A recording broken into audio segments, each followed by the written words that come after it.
everybody. So I wanted to create a quick video to go over something that was a little bit difficult to understand from some of the documentation online.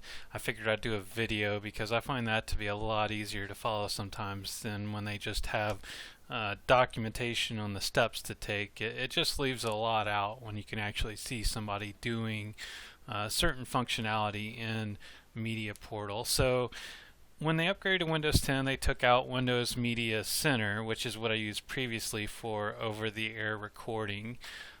Well, they have an open source product called Media Portal that you can use to, watch and also record like a TiVo or DVR using a home theater PC or any of your PCs in your house. You just have to hook up the antenna to some sort of over-the-air basically TV device that takes the signal, HD signals, and converts it to something that your TV or computer can use. So I'm not basically telling you to definitely use this product, but this is the one I use. It's Silicon Dust, and they have a HD home run.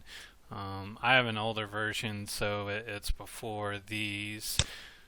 So that's just the one I have. It looks kind of like that basically. If you get one, I definitely recommend getting one with at least 2 receivers in it so that you can record and watch at the same time. This video assumes that you've already installed that, got it up and running, it's working, talking on your network, and you can see it with your computer. So once you've done all that, you've scanned the channels, then you're going to need to download Media Portal, which if you just Google Media Portal, it's this team-mediaportal.com. You go there, and of course this is going to change over time, but you'll go to Downloads. And then they have 2 versions. I tried Media Portal 2, but I had some issues with it, so I would definitely recommend Media Portal 1. It's been around a lot longer. They have a lot more applications. I might do one on Media Portal 2 when I try it out more, but for right now, you definitely want to just go with Media Portal 1. So I'm going to go ahead and download this.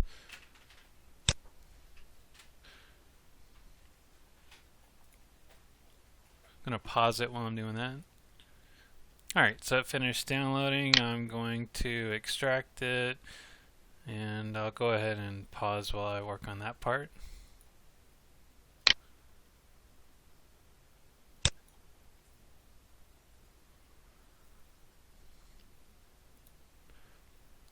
Alright, so now I'm going to run it.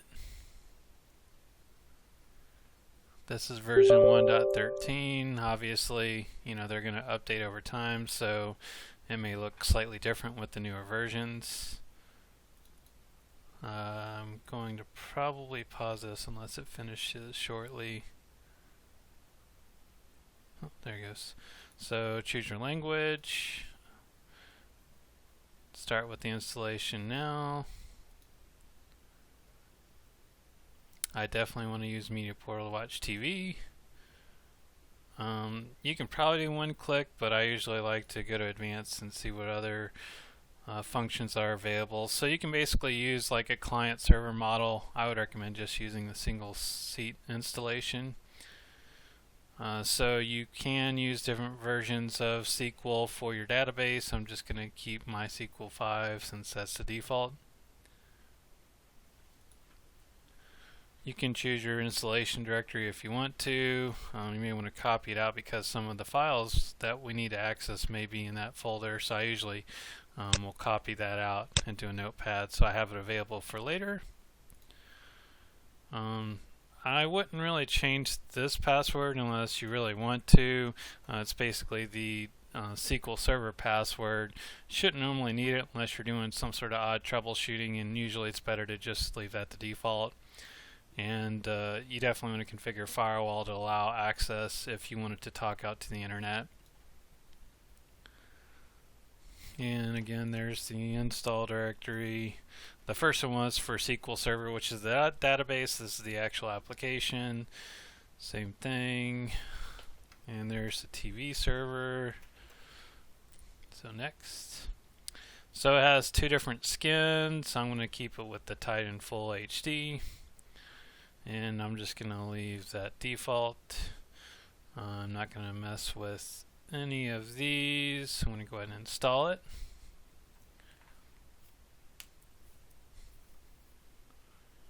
It's a pretty quick install, so I probably won't pause this part.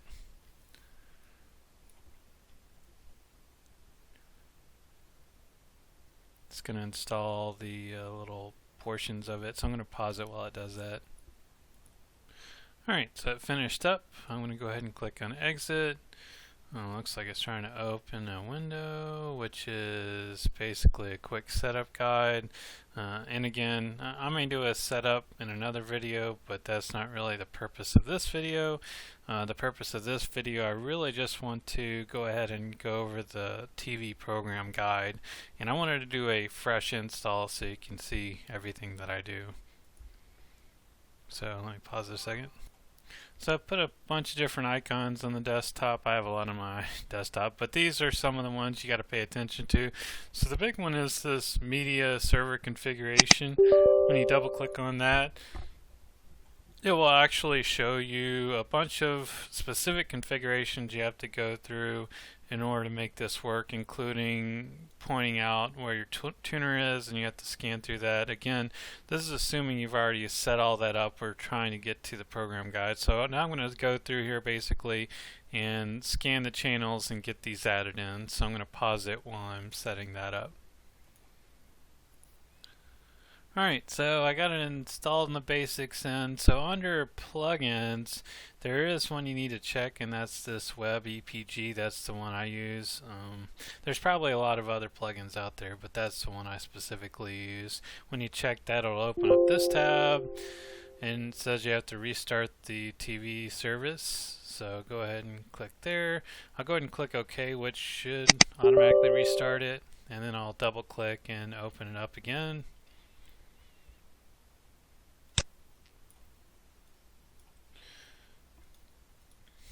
Alright, so make sure you click this delete old programs before import if it's not there already.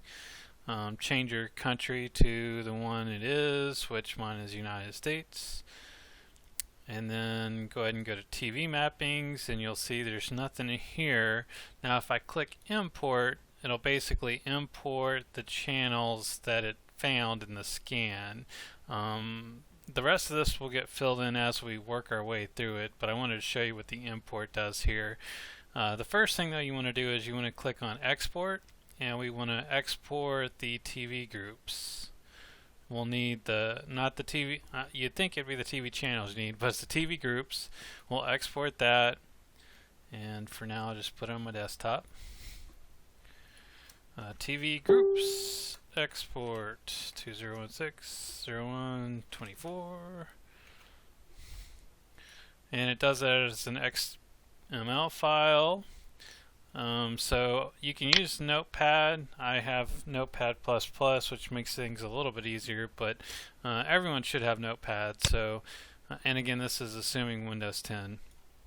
So basically what this did is it gave us all the different channels it found, and we'll need this channel name for what we're going to do later on. So I'm going to go ahead and open up a notepad, and I'm going to pick like about 4 of these. So I'm going to pick, let me do this one, and this one, and this one. Go ahead and find the whole thing here. Alright, so I found, 3 different ones.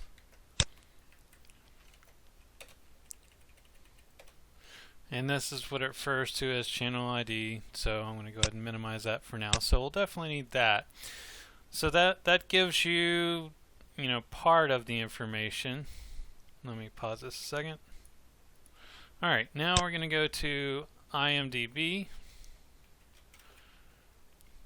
which some of you are probably familiar with this already. You can look up movie information. Well, you can also look at TV stations. So if you go to this Movies, TV, and Showtimes and go to On Tonight, and again, they change their site all the time. So basically, you have to find the TV guide area, which this is the overall TV guide.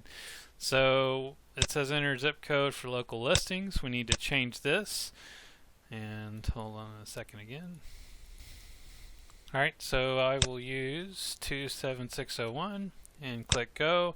Now this is a two-part process because it basically pulls this window up, and then you have to choose your TV provider. This is still the default selections, so I'm going to go ahead and just pick Time Warner and click go.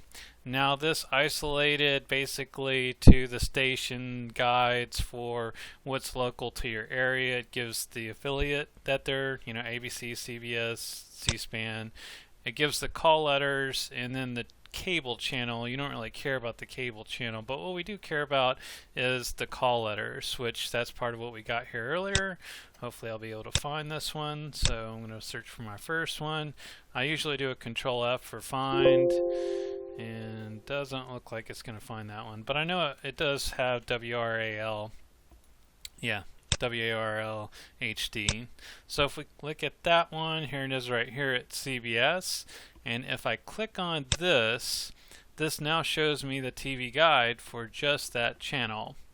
And what we need from this is the very top part. I'm going to copy out this URL. So that's the URL, and what's important here is the WRAL part. So that's basically where we're going to associate this WRAL HD is going to be associated to WRAL. So we'll need that when we edit a file. Now this file is in different places depending on which version of Windows you have and where it chooses to find it. To be honest with you, I would just search your entire PC. I just had a hard time finding it, but if I did this in the top right, I'm searching for www.imdb_com,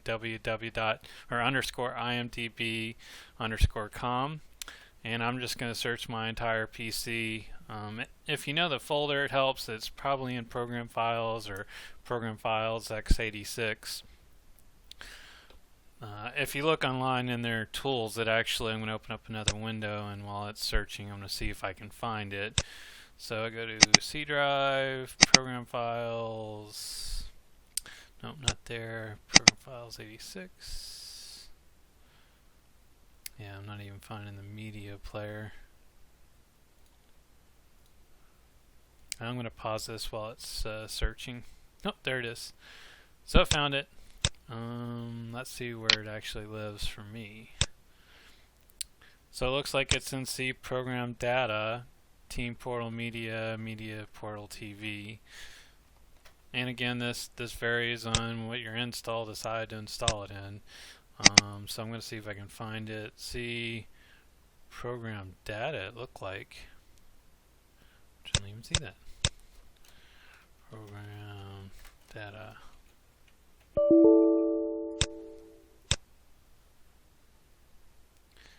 So yeah, it's not even finding it. So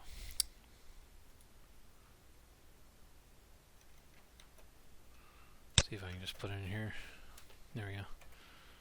Must be hidden or something. And it's under WebEPG and either grabbers or channels. No, it's under channels.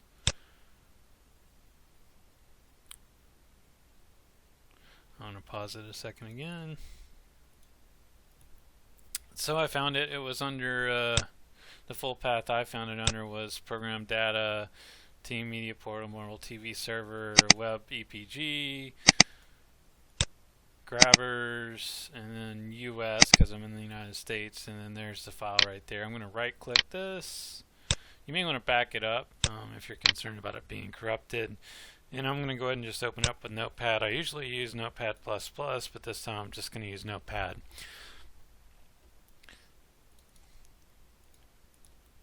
Alright, so the part we're going to be editing is this channels portion, which you can see this is the beginning and end of it. So what I would do is just copy this line right here. It gives you one as an example. And I would just paste it underneath. I'm going to do that a few times. And now I'm going to go to this. And basically we're going to assign a channel ID to a site ID. And the channel ID is actually this WRAL HD. And then the site ID is WRAL. So I'm just going to show you how this works. I'm going to delete these others. So you don't need a comma at the end of it. You just copy and paste it. Then I'm going to save it. Now I can go back to my configuration, which was here somewhere.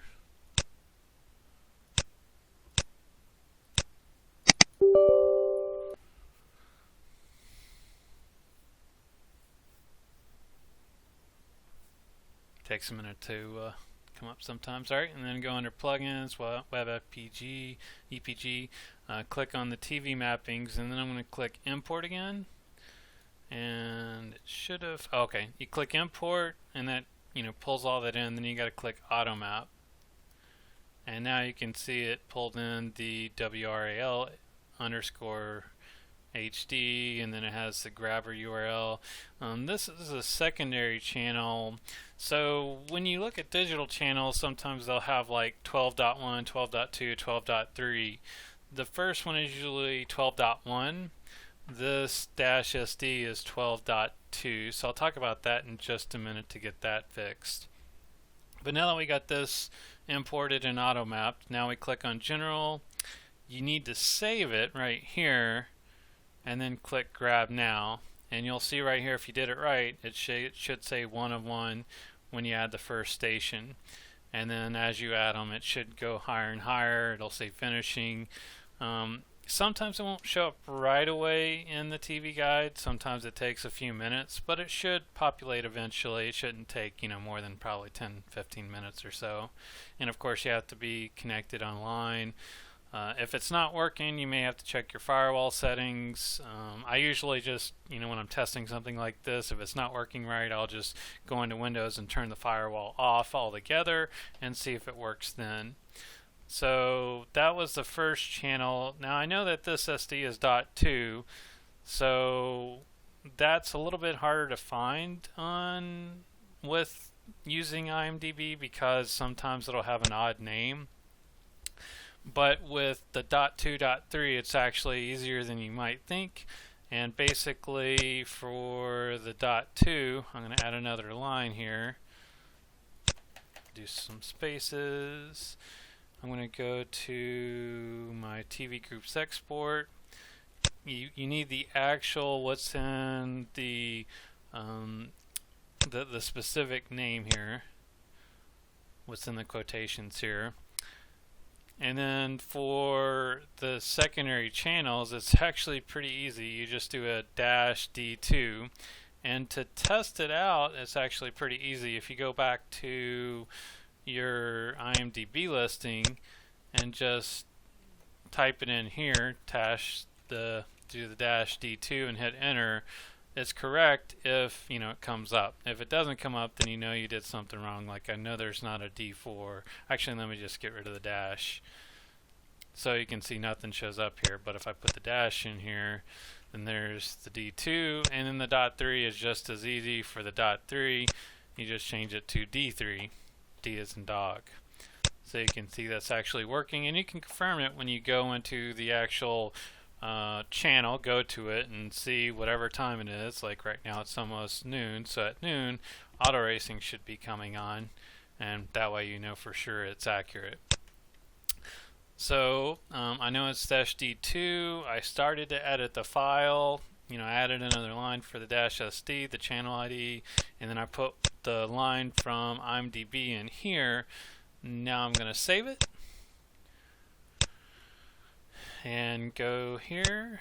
Now to clear them out, you basically can do a couple things. I'm just going to try removing it, and then I'm going to import it again. So then it added it. I'm going to click auto map. So now I added that WRLSD. Go to general, click save, and click grab now, and there you see 1 of 2 and 2 of 2 if it did it correctly. Yep, so it did 2 of 2. And then click OK. So basically that's what you have to do. Basically let it scan, find all the channels, and then it's definitely a lot easier to do it all at once, so you can kind of use IMDb. If for some reason you don't know what the call letters are, like maybe, well, most of these all say it, but like maybe this one, you may have to actually go to like there's Univision. You can actually go to some Wikipedia pages and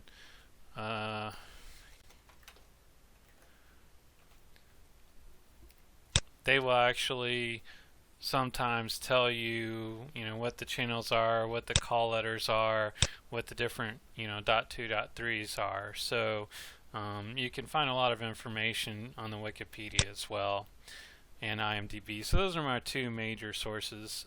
So I went through that process. It took me a while. Again, this documentation is online. I'm going to add links to the tuner that I use, the WHD or HD Home Run, along with the link to the media portal. It's open source. Recommend doing Media Portal 1 and then turning on that plugin. And then I would show you what it looks like in here, but the problem is that it would probably not show up well with the recording. So there you go. Thanks and have a great day.